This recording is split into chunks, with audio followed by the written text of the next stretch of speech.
Press the bell icon on the YouTube app and never miss another update. Due to its size, comparative economic might and historical and cultural relevance to South Asia, India has enjoyed substantial influence across the region.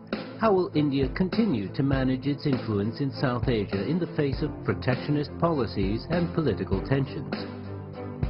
As China steps up its engagement and promotes Asian connectivity largely through its Belt and Road vision, its influence in South Asia is growing rapidly. What part is China playing in the discourse on nation building in South Asia? In addition to China's extensive economic relationship with South Asian nations, the Chinese Navy also contributes to regional peace and stability. Is the Chinese fleet challenging the military status quo in South Asia as some in the international community are concerned? In what ways could South Asian countries enhance mutual trust at the military level? In recent years, the Chinese Navy has conducted an escort mission in the Gulf of Aden, evacuated Chinese nationals from Libya, conducted anti-piracy operations, and escorted the maritime transportation of chemical weapons from Syria. In what further ways can China continue to contribute to maritime freedom and security? And what types of international cooperation should be undertaken? China is the second biggest economy, whilst India the fastest developing economy on this planet today. Engagements between these two major powers are bringing a growing number of headlines on media coverage. India has been managing its influence and leadership in this region for decades, but with the growing links between China and the South Asian states, challenges now start jumping out one after another. Will competition and the confrontation between these two countries be the main melody in this part of Asia?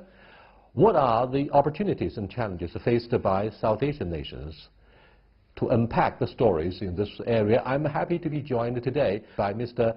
Jayadeva Ranade, member of the National Security Advisory Board and president of the Center for China Analysis and Strategy in India, and Mr. Songzhi Hui, Vice Dean of School of International Studies at Sichuan University. That's our topic. This is Dialogue. I'm Yang Rui. Welcome to Dialogue, sir. Pleasure. I have many questions about South Asia, which is described by many Chinese observers as your backyard. My question would rather focus on the geopolitical ambition and tradition of a country which prefers to be a fan of a non-aligned movement, ironically. So what do you think of the true thinking of Prime Minister Modi in the post-Cold War era, when China really wants to be friend of everybody, including India, and yet we meet a very strong opposition because of also the issue of nationalism, right? I think what we are seeing is a growth of nationalism everywhere, in India, in China, around the world, in many countries. But if we bring it down to this region, I would say that we are seeing in India a Prime Minister who has articulated a vision for India. Economics is at the center of that vision as far as Prime Minister Modi is concerned. And he wants to, in fact, accelerate the process of development in India. In the process, he also feels that if he can expand the market, and if he can integrate the economies of the region, it would help promote economic betterment. That is the word I would use. I think with China also we are seeing the same thing. There is a very pronounced modernization effort which has been going on for many years before ours started, and that is being accelerated. Certainly has been in the last 5 years. There has been an, I would say, greater push to expand outwards, to get a bigger market. And that is where there could be enhanced competition, and what we are seeing happen in the region. There is a strong counter-argument.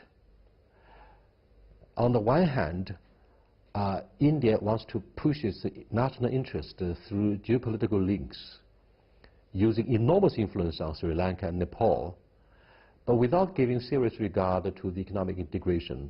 On the other hand, it really wants to go east with more Chinese investment, Japanese investment in the construction of a high-speed railway, for example, and infrastructure.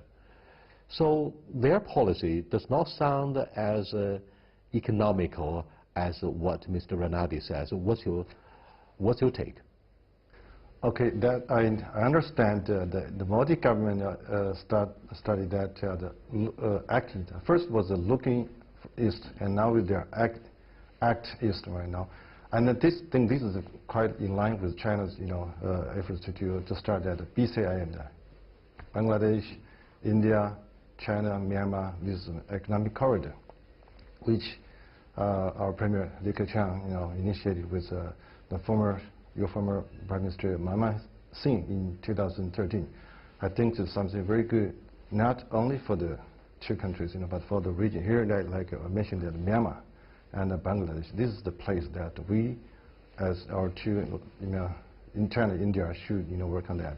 This is the area that we should do more on this, and that eventually that will bring a lot of benefits to the countries. We need to cooperate, and this is apparently a part of our OBOR Belt and Road Initiative.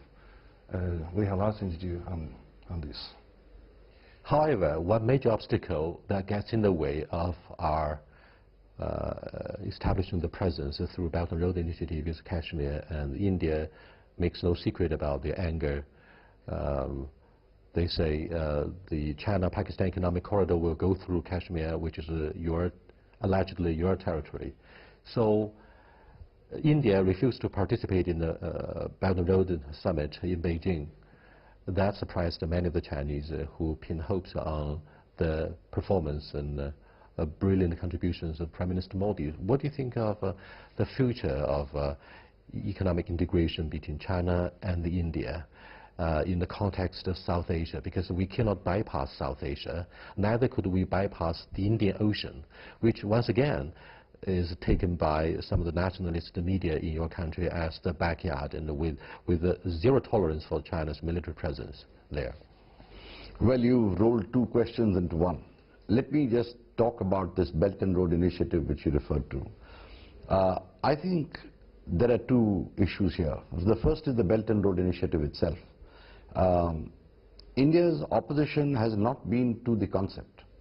We are saying that when you thought of the One Belt, One Road, as it was called earlier, what was its design, what was its objectives?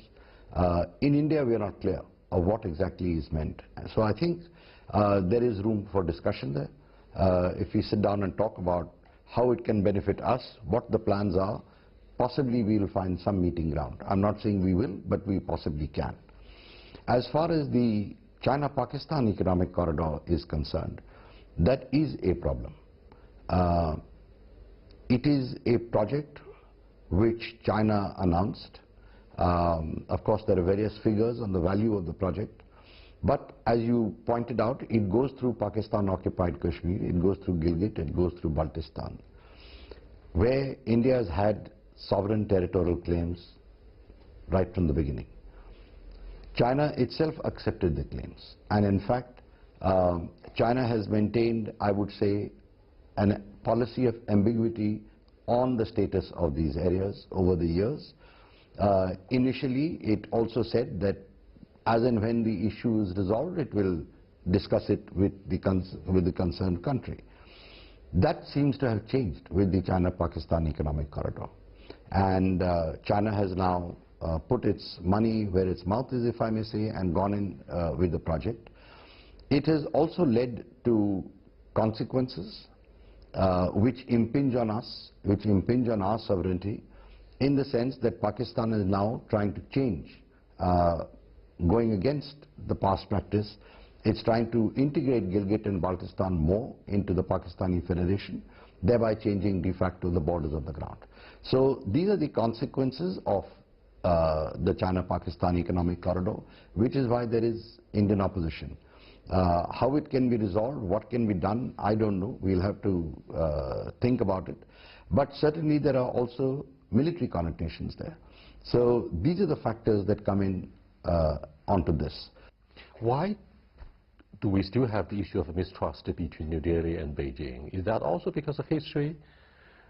The history about the 1962 border clash, the Dalai Lama, Pakistan, Kashmir, Do you think these obstacles would stand there forever and prevent the two major economies from getting further integrated?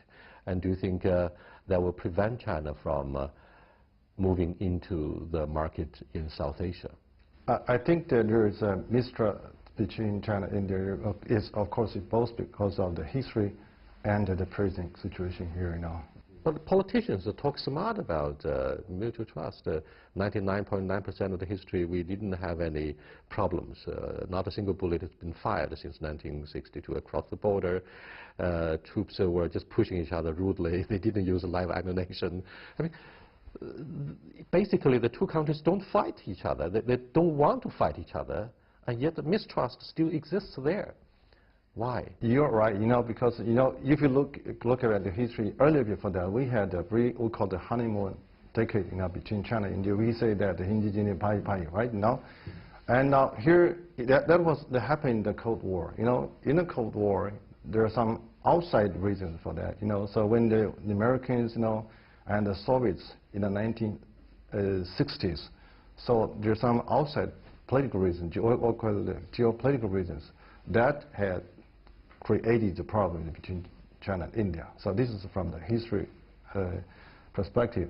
But if you look at the current situation here, I think maybe I should not say that the current Indian leaders inherited from that, but the fact is that as far as my understanding that in India there are many people who are still viewing China as a threat. So of course this is we have the shadow from the history, and in fact I should say again that the Chinese government has shown this sincerity to make friends with as all the countries, neighboring countries including India. And yes, I will say again that Mr. Kulkarni 2 days ago, he was giving a lecture. On the last day, he put his lecture that can India and China be friends? ? And he said that yes, we had a very long history in harmony. We have been cooperating, especially in the 1950s. And today, when we are pushing our one by one, our aim, our objective is still to make friends and to bring mutual benefit to all the related countries. So we sincerely hope that India can work with us on that, and that's why it's mentioned that we have the PCIM, and here once again that the CPEC, China-Pakistan Economic Corridor. So this is our intention to bring to benefit all. Right. We have many mechanisms and platforms to bring leaders from both countries together. For example, the Shanghai Cooperation Organization, BRICS, you name it. And the leaders could meet on the sidelines of many multilateral meetings.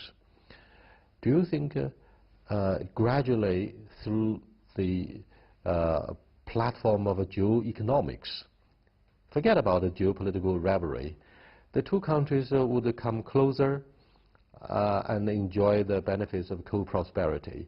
This is basically the essence of the Belt and Road Initiative. We don't use a zero-sum game of the Cold War any longer. I quite agree with you, but as I said, the fact we had mentioned earlier about the possibility of the two leaders meeting on the sidelines, as you said, of the APEC and all that, and my response was that the oftener they meet, if the frequency goes up, it's a good thing. It is one of the ways in which trust can be addressed. And I think at least to diffuse the crisis. To diffuse, well, and that is the key thing. I mean, if there is a certain degree of trust, then tensions don't mount that rapidly. That is what I would say. It is also a fact that we have two, if I may use the term, strong leaders today in China and in India. Leaders who have a reputation for being decisive, and they are therefore well placed to take initiatives in order to address this issue of trust. So I think what you said about geoeconomics really being a platform which can help develop the relationship, I agree with that. I think it is a good platform. It is a platform which provides for cooperation in sectors where both need that assistance from each other, and it should happen. But again, I come back to this thing that for that we do need a step-by-step approach, and once the leaderships have taken a position, I think the bureaucracies will follow. This is how I would look at it. we have built the first overseas military base in Djibouti.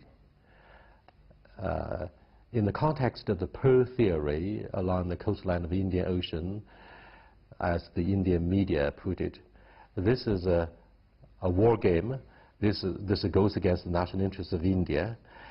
But the Chinese will just talk about this dismissively. We don't take your concerns very seriously. We have growing global stakes that need to be protected by the Navy, by our military build-up.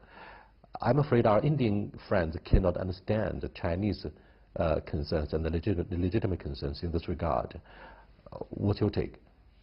I think it's a bit unfair to say that the Indian side doesn't take the concerns very seriously.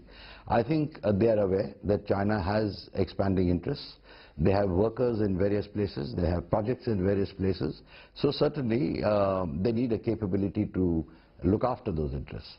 And we don't trust the American Navy. You don't trust the American Navy, that's true. Neither do we feel that policing, if I may use the term, the Indian Ocean is our job. As long as the Indian Ocean is safe, as long as the cargo and the passengers who traverse that ocean are safe, that's our concern. What I think is a matter where at least our defense experts and our naval experts take cognizance of is the rapid pace of the development of the Chinese Navy. So naturally when that happens, they factor in the projected size of the Navy with what they assess to be the requirements of the Navy, and then there is concern expressed. So either it will be expressed in the form of the Indian Navy expanding or modernizing, or it will be a question of trying to address the matter in some other ways. And I don't look at it as a competition of matching ship by ship, but certainly it's a question of matching mutual interests. I appreciate your positive and encouraging analysis about the security scenario in the Indian Ocean.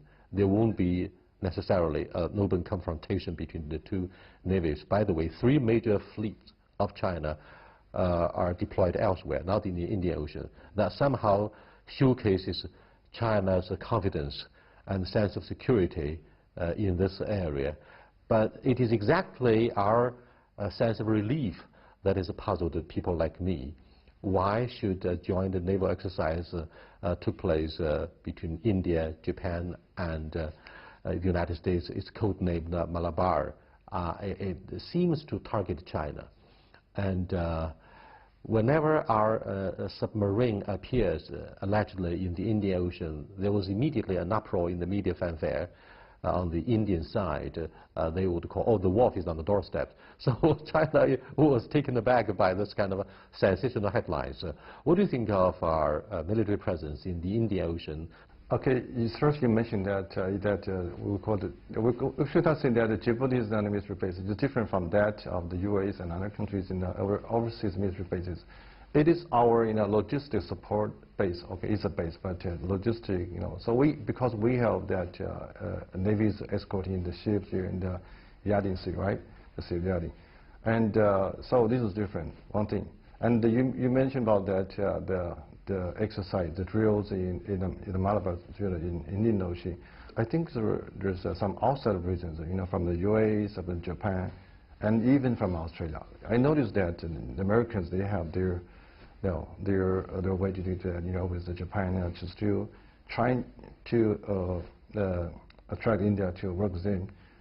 This is a part of the Americans' which return to Asia or pivot to Asia strategies. Although it was that Obama administration is a strategy, but now I think the Donald Trump administration is still doing, maybe they change their name, but I think this is in line with India. So I think, of course, definitely wasn't because Americans. I think India is the leader of the non-aligned movement. I don't think India will, join with the Western, especially U.S. to contain China. Now, let's look at the Prime Minister Modi. To what degree do you think he has changed the dynamics of your foreign policy on a strategic level? He has changed.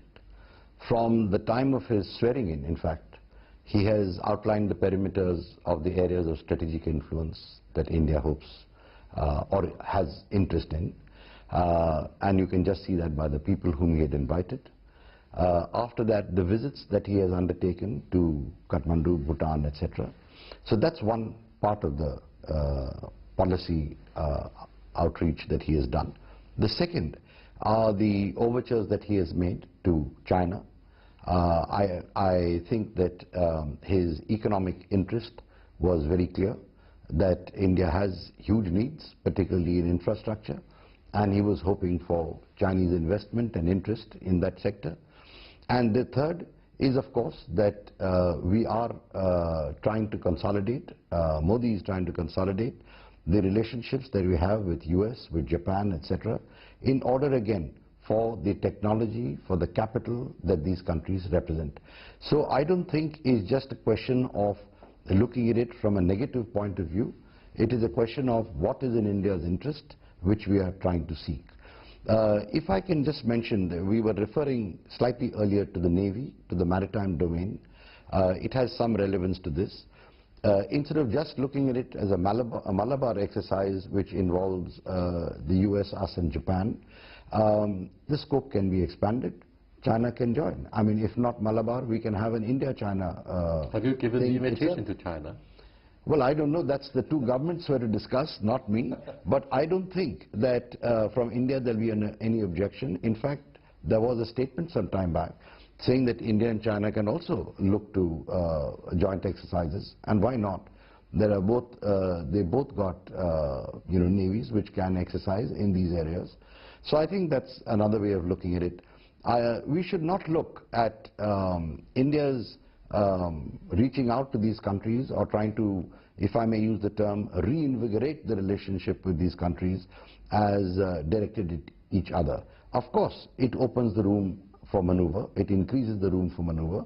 That is something all countries do in diplomacy.